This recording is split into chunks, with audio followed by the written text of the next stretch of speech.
Hello guys, and welcome to episode 90 of my Total War Warhammer 2 playthrough, playing as the Von Carsteins on very hard difficulty. Today we are continuing after one of my worst battles ever, which was at Karak 8 Peaks. I feel like I shouldn't have won it, but we did manage to, and Vlad's still alive, so we're going to have to fill out his army once again. I did manage somehow to keep all of the Blood Knights alive, which is really good, because it means I don't have to basically go without for a while, because it's going to be a very long time until I can recruit Blood Knights again, especially with Vlad's army. But since we are here and since we can recruit, let's go ahead and do so. We have 4 recruitment capacity and we need 5 units to fill out the army. Let's just have a quick look at the raised dead pool.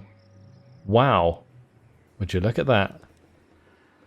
There is a Blood Knight, Terrorgeist, a Black Coach. There is a lot of deaths in this province to allow you to raise the dead of Blood Knights. That's pretty nuts, actually.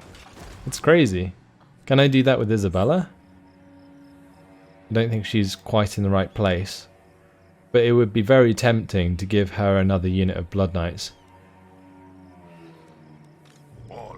Either way, let's set up the recruitment. We'll go for a couple more Graveguard, a couple more Graveguard with great weapons, and then the final unit. I might get a Black Coach. These Black Coaches, they have the Black Nimbus ability, they've got the Unholy Vigor ability. They're pretty strong at like running down infantry. So I think we're going to get a Black Coach since we haven't had one the entire campaign. We'll raise that from the dead. Okay. That's going to replace the Vargeists actually that we lost. As for Vilmus Gorst, this is the White King in Count Ewald's army at Kalak Asgal. Well, it might be worth just putting a point in to spread public order, since we are just occupying that settlement for the time being, waiting for the rebellion. Might also be worth giving him a horse though. Saying that, I don't think it's probably a good idea to have them on horseback, because I feel like they merge much better into the front line if they're just on foot. Like if you could just merge them with a Graveguard, they'd probably do more damage than if they're on a horse and they're a large target. Who shall we destroy? Now Richard Barakmir is nearly there. He's going to be catching up with Rudiger eventually. Milland over here is still under siege. Not going to sally forth. I'm going to just wait it out. There is 14 turns remaining before surrender, and we can potentially rely on the Wood Elves to come down and help us out. What is your will? So other than that, everything is done. Just got Bathilda here who can assassinate this guy for me, and that was a success. We've got an additional 6% chance after that, which is nice, and we can max out Cornered Rat for when we want him to join an army. Imminent Rebellion at Zvorak. I really don't care about that. I'm just going to let the Rebellion take the settlement, because the Wood Elves own Myrmidons, so it's kind of pointless in me holding Zvorak. Right, let's end the turn. 8,000 a turn we're getting now, which is great.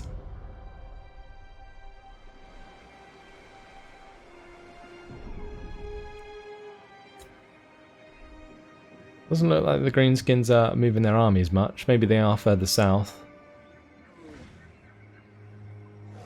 Maybe should have looked to see if the Wood Elves came to our aid. I doubt it.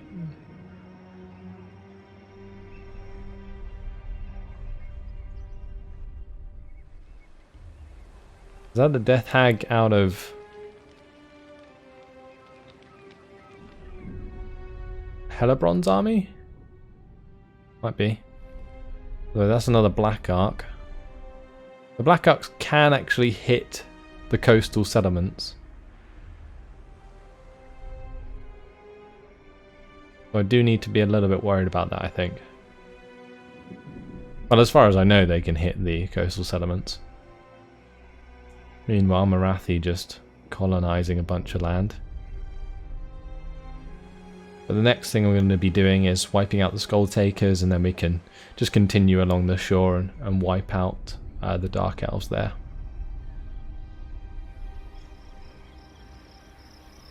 Lord Skrolk going to be wiping out one of Khemri's armies.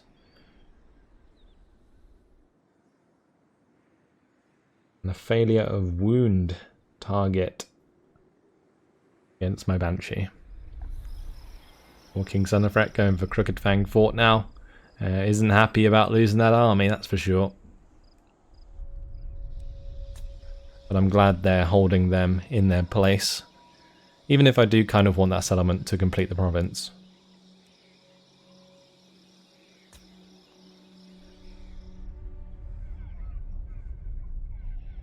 Are we going to get attacked here? Yes, we are. Okay, so this is kind of what I wanted to happen. So we will go ahead and fight this on the battle map.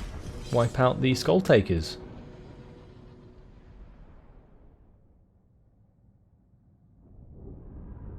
And would you look at that choke point?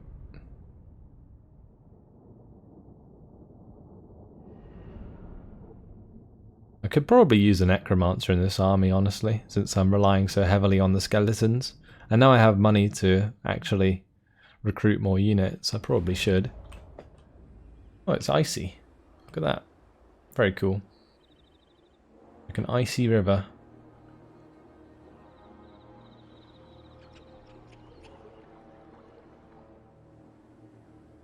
Well, we'll just line up the skeletons in front.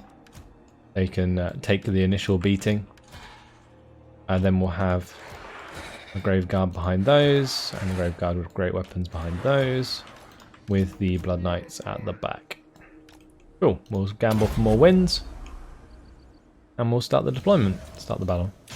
Don't have any ranged forces, which does suck, but they don't have any artillery, so I assume they're going to come straight for us regardless. One of those savage orcs. I guess one thing that I could have done is maybe try and get some Blood Knights to the other side of the river, so that I had the units I needed to take out the Savage Orc Boar Boys. Especially these Savage Orc Boar Boy Biggins. Then again, if they're not going to charge us, or if they charge us through the infantry, then their charge will be a lot less effective than it otherwise would be. So it's not the end of the world.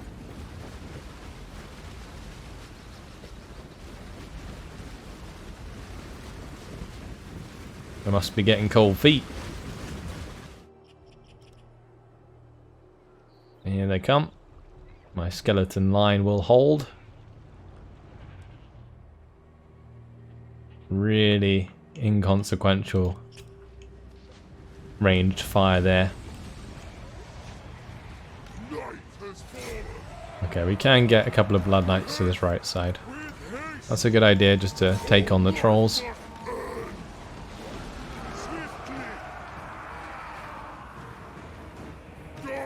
And it looks like these Savage Orc Boar Boys on the left side are trying to break through. We shall stop those as well.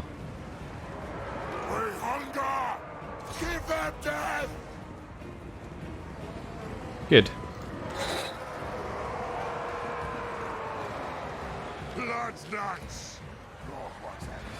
Give these guys over a bit more, and then we'll just charge into those trolls. We'll get an invocation onto the Blood Knights of the weakest. And I think I'm just going to throw my leader into the fray. Start moving these Grave Guard forwards as well.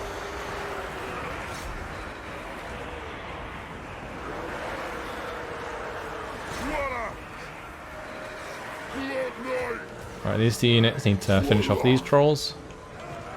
And then if I can, it might be worth trying to break through to the back line to take out those ranged forces.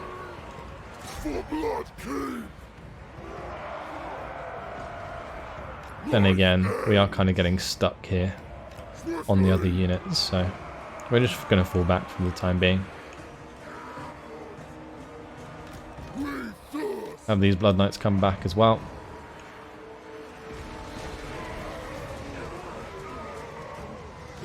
knights, with haste. Alright, we'll charge back into the Savage Orc Boar Diggins. And I'm going to use another invocation from my lord. We're going to put it on my lord since he is in the middle of the battle at the moment, getting smacked about by trolls. Not a very strong lord at the moment, but still worth having in the fight. We must have blood. Strike them, knights of the dark. Swiftly. Right, let's just try and break through here as much as we can. We'll charge into the Savage Orc Boar Biggins. That's nice. I'm just smashing into this left side just to do some more damage to the Savage Orc Biggins on that side. My leader should probably be attacking their leader. Not sure if he will be better. Probably not.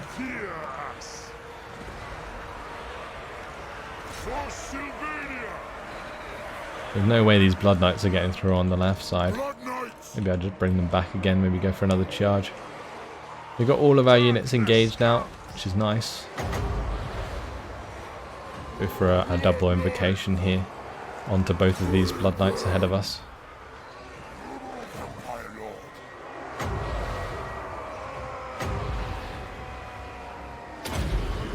There we go. That should help us out quite a bit. We need to make sure that we're attacking these trolls.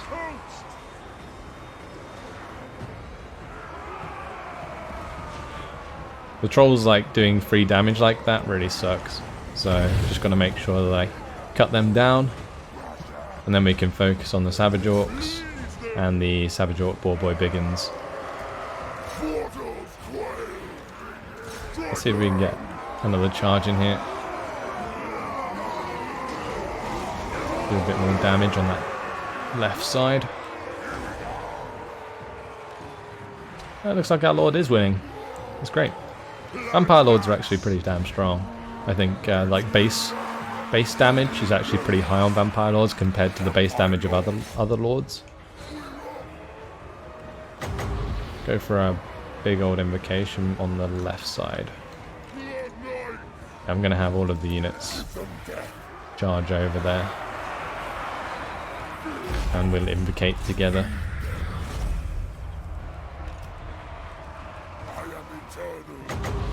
I probably should chase them down, but I'm not going to. I'm just going to make sure we get the invocations going. That is a lot of replenishment. Okay, if we speed it up, we might be able to fit in another one before the game ends. Got 25 seconds. Just gotta hope that these units kind of stay where they are, because then it keeps all of my units nice and blobbed up.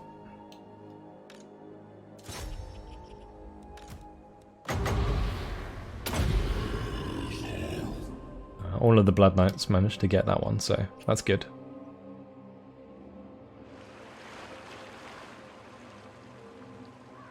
Those Blood Knights riding amongst the skeletons in the graveyard. Our elite vampires on horseback. Good stuff. 262 losses after all of that. The front line, the skeleton warriors, took a beating, but with those invocations, it's like nothing ever happened.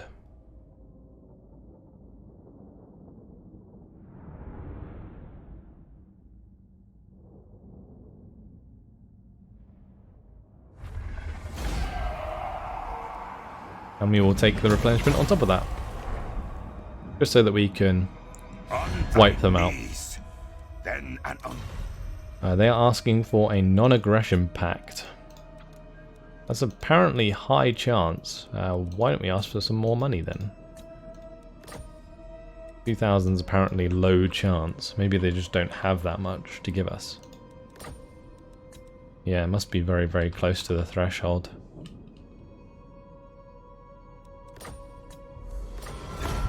I'll take 1,200, just to avoid that. I'm just going to allow them to take that. I don't want to win that regardless. That's good. Wound failure. And we have the Brayherds come. Rogue Agent. Azal Gorm. Gotta kill him. That's not going to happen anytime soon. We don't have a Banshee anywhere near.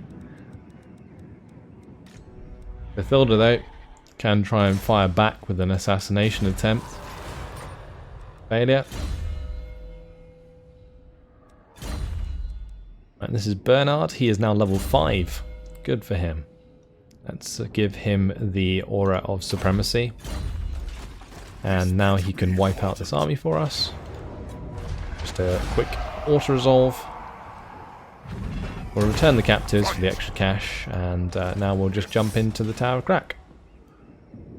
Will I take it? Not sure. Yeah, we will. We'll take it. Then we can go and take the Bay of Blades. That will wipe out the Skull Takers, and then we can go for Sarl Encampment. Assuming that Norska doesn't have a bunch of mammoths just sitting there. That could really suck. So Vlad's now at the 20 army mark, like in terms of units. So what I'm going to do is bring him out to the border. He can continue his replenishment, and then we'll go and take Black Iron Mine. Meanwhile, Isabella can move towards Karak Azul, I think. We may as well have her move this way as well. Unless I go and take Crooked Fang Fort. It really does depend on whether or not Khemri sacks that or raises it. Or even takes it for themselves, because if they take it for themselves, it's completely pointless for me to try and take that. I guess we could go and get Dringo Rakaz as well before moving up to Karak Azul. But it looks like they are building an army at Karak Azul, which I would probably want to stop. And the garrison there isn't very big, so yeah. So we will head to Karak Azul straight away. I'm actually going to march just so that we make as much ground as possible towards it. Probably shouldn't have put her in the attrition, but that's fine. And Woman, onto the water you go. Right, Meinrad is going to be heading south now towards this army of Herisan. Surprised they haven't attacked Leonese. Let's just march this way. We'll get onto land. It's a lot safer. And Oswald has leveled up. Let's give him the Corpse Guard with the Unholy Lodestone. Milland is still not doing anything. We'll just leave him where he is. And Leonese, if I'm nearby, it might be worth spending the cash on upgrading it. Let's do it. We'll start it and hope for the best. Right, over here at Grungzint, I should probably upgrade the walls. And I'm tempted to upgrade the Blackstone post as well. Maybe Bordelot is a better use of that cash. Just because it is pretty vulnerable on the coast. Yeah, we'll put the money there instead. Unassigned skill point now for Bernard again.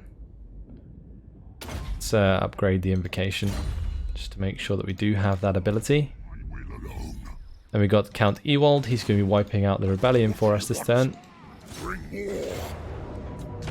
Easy done. Take the replenishment. And we got the other Trickster's Shard. Okay. Nice rare item there. Going to put us to +1 public order. Now we need to... I was going to say take Death Gorge, but Death Gorge is owned by Khemri. Maybe we don't have to do that. Might be worth just moving back into the settlement. Or we could maybe head up to like Dringo Rakaz and take that.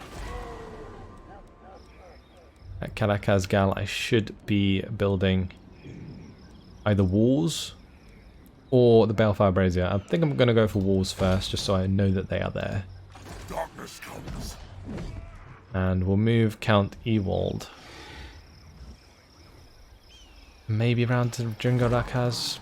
No, we'll put him in Karakaz Gal for now, just so that we can sort out the public order. So he's actually leveled up. So let's continue with Guile and Glamour, just to spread that vampiric corruption a bit more.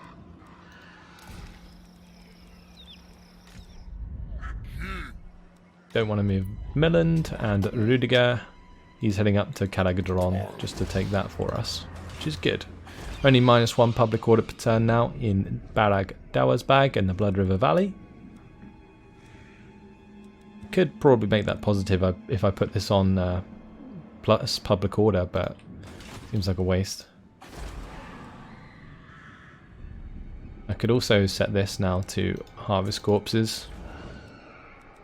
There's probably a few of them, a few of the new settlements or provinces that I've taken that I can now change to Harvest Corpses instead of the Repressed Mortals.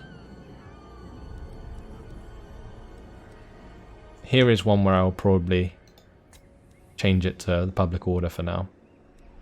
And we'll put the money into building the gibbet at Tabaro. We also need to change this one to public order since that's -4 per turn. Palavon's still under siege. 10 turns left. I'm not sure how long it takes until we get attrition here. Kill them, raise them. But we can probably win that battle if we need to. I'm not going to do it this turn. Yeah, Castle Baston and Montfort. We can definitely change this one to Harvest Corpses now. Start boosting our income quite a nice bit. Not going to be able to add Bordelot right now. And Leonese maybe. Forest of Arden certainly can. That's great. Good stuff.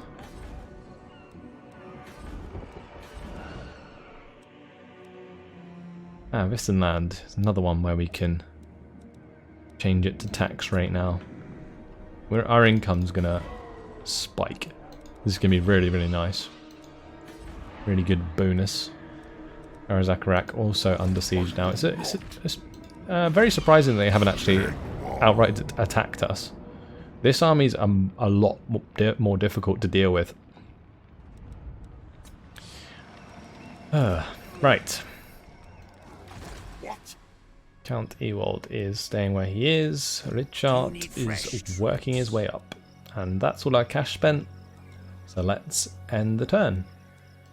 I was tempted to check diplomacy, but I don't think there's anything I really need to do.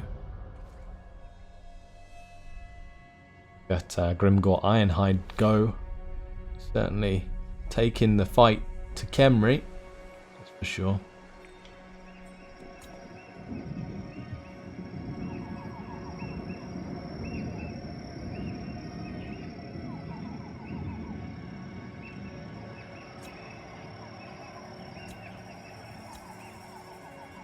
We want to see what the Cod of Pleasure is doing. But I'm glad we're making a lot of progress with the Greenskins. Like, taking those mountains is so important because we have a lot of sort of resources there that give us a lot of money. Like the gold, the diamonds, all that good stuff.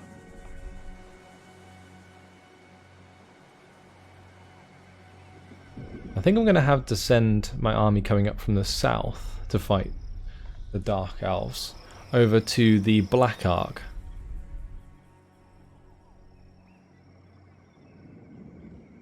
Now, I have no idea if Clan Pestilence won that battle against Khemri or not. It was hard to tell. Actually, they must have, because yeah, Khemri got pushed away from the settlement. But Grimgor's dead.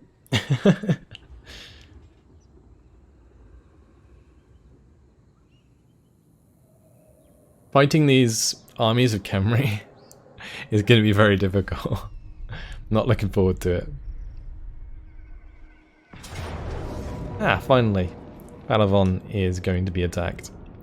Let's fight this on the battle map. They probably just spent ages making towers, right? That's probably what it was.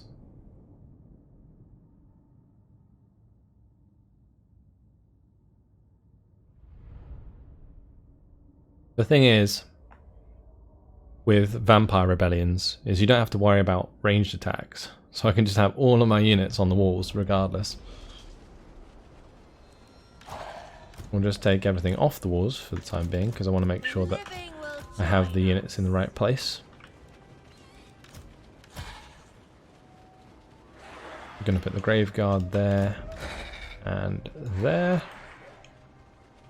And then we want probably just some crypt ghouls on the corner. Crypt ghouls to capture those towers. A couple crypt ghouls to capture those towers. And then the rest of the stuff can just stay in the middle to deal with the fellbats. Good.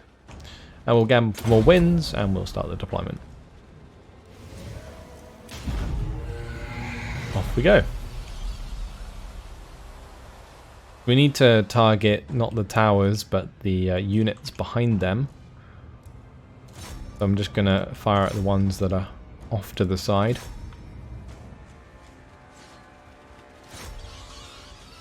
Because the towers will never die from my towers. But the siege towers just have too much health for that. And these fellbats, well, I think they're going to lose. They won't do well into the graveguard at least. Let's have my own fellbats come in here. And I'll also get my Vargeists to get involved, because they'll do a lot of damage to fellbats. I'm quite surprised how little damage we're doing with the towers onto these skeletons.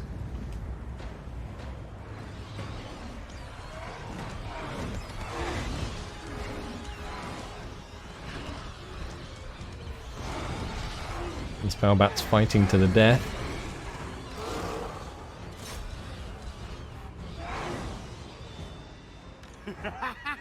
Maybe I could have my vampire on the wall. Where is their lord? I think he's on the left side. Yeah. Let's have her on the wall. And I'll bring some crypt ghouls up there as well. As for our necromancer, he can provide invocations, but he's not actually that strong. The fellbats are more or less all dead, which is good. Now it's just a matter of smashing into the skeleton spearmen and wiping them out as they come off the siege towers. Honestly, crypt ghouls are pretty damn good against skeleton spearmen, so that will come in handy. We surpass Nagash. Their time has come.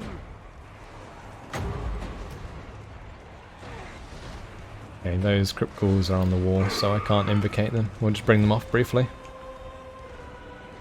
Still my beating heart.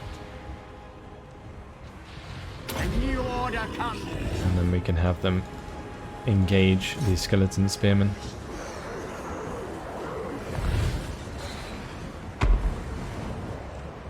Not too much damage done so far.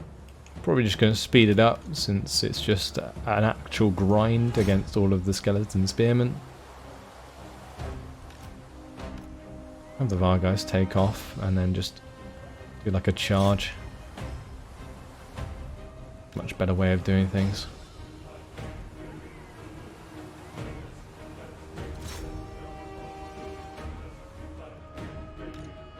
Good.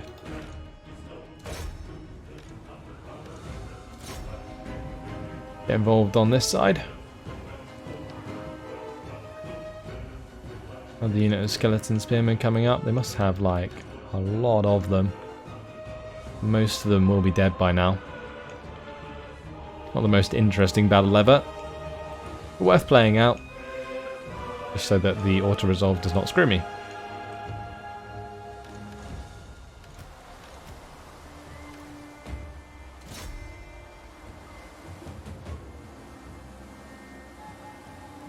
They're probably going to crumble very shortly, especially with the Vargeist coming in here.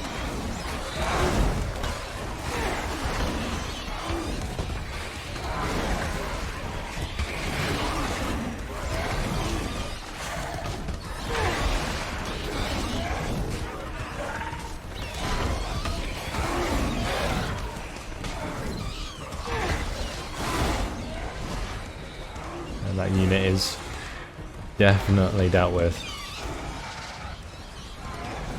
There they go. And we can start to focus on this other side, where these units will completely disintegrate. We put a Spirit Leech onto the Strigoi Ghoul King, and he will also die very shortly.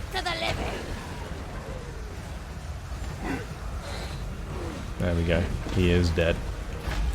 Decisive victory! 164 losses. I mean, it was always going to be in our favour. Graveguard versus Skeleton Spearman is as much of an infantry advantage as we can get, so.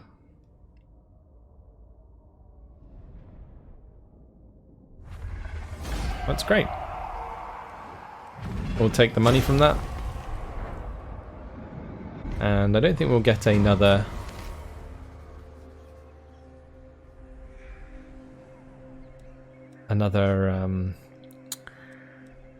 what are they called? Rebellion there for a while. Yeah, it's +5 public order now. That's nice. So the Celestial Storm, they have united against us. They're all the way down south, so I'm not too concerned about that. Death Pass is going to rebel. That will be at Black Crag. I'm not going to turn off the tax. There's absolutely no point. We'll have Rudiger just continue towards Calagdron regardless.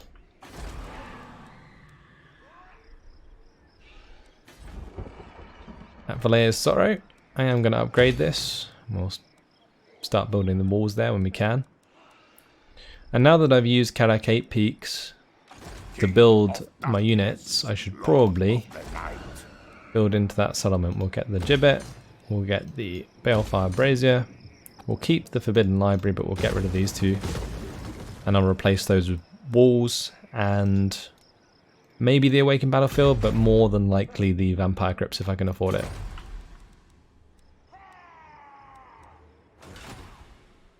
That's a lot of the cash spent. We've got Scar Blightbringer here, the Blooded Axe tribe. We'll just go and wipe them out. Let's just go and sit in Cradtommen, and then next turn we'll just attack them and kill them. Assuming that they stay where they are. But unfortunately, guys, that has been my time. So I am going to leave it here. In the next episode, we will continue the attack of the Greenskins. We can have Isabella just go straight into Ogak Toothtaker, which will draw out the army of Kalakazul and Sour here. She should be able to deal with that. And then we can have Vlad take Black Iron Mine at the same time and in the same turn, which would be really, really good. Nice efficient play. Assuming that I can 1v3 those armies. But yeah, that's it. Hopefully you guys have enjoyed it. Thanks for watching, and I will see you in the next episode. Goodbye.